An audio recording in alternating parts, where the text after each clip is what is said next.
Breaker Broke 23. Today we have another question and answer video. This time this is concerning the RS BlueMe HD high resolution Bluetooth receiver. By the way, this is one of my favorites.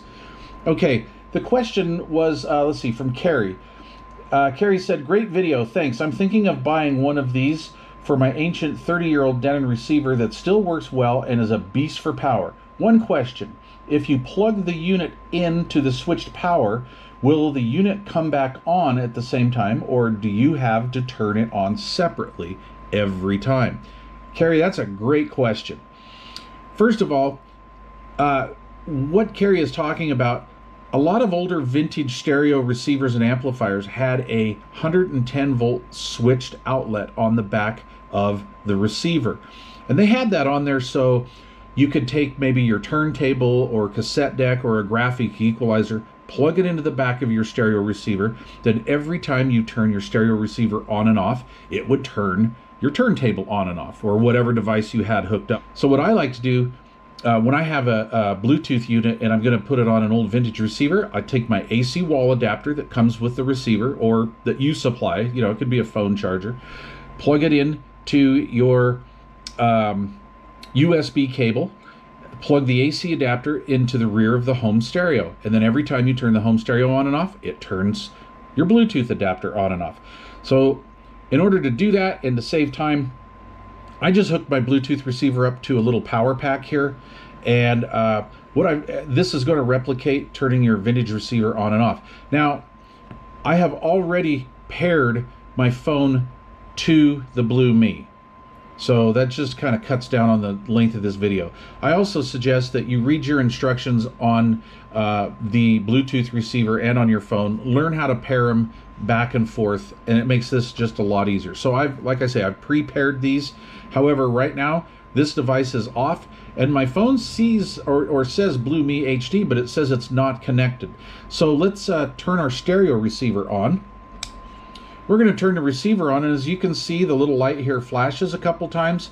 It's basically sending out a signal to my phone that says, hey, I'm here, hook up. So they said, okay, they shook hands, they're all hooked up. It says here on my phone, BlueMe HD. These are ready to go. You can play your music source or whatever you want to do through your stereo. Have a great time, enjoy. All right, now you're done listening to your music. You turn your vintage receiver off.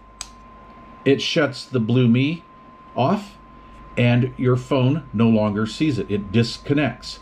Now, you come back into the room, you know, a day later or whatever. This is going to basically act exactly the same way. You turn your stereo back on. This is going to say, hey, let's talk. They shake hands. They're now connected. It says BlueMe HD connected, and you're good to go. Okay, what happens if you have a more modern stereo setup that does not have a switched AC lead on the back? Well, we're going to take our AC adapter, plug it into this USB cord like we did before, and we'll just put this on an extension cord or another outlet. And of course, that extension cord or outlet's going to be on all the time. Now, you could just leave this on all the time. So every time you put your phone or your tablet in Bluetooth mode, they'll shake hands together and connect, and that's just fine. Some people don't like that. So the BlueMe HD has this MFB button. This is a multi-function button. This button does three things. It will turn this receiver on and off and put it in pairing mode. You push it, you hold it for X amount of seconds, then it'll pair to your phone. To turn it off, you'll push that button, count to 5, and it shuts down. As it shut down, it unpaired from your phone. You come back into your room, you want to listen to Bluetooth again, you push and hold the MFB button, 2 seconds. It turns back on, it flashes it saying, hey, let's hook up, let's talk. They shake hands, now they're hooked up. That's basically how that system works. Harry, that was a great question. Please leave questions or comments down below, and if you have not yet subscribed to this channel, please consider doing so. Thank you very much.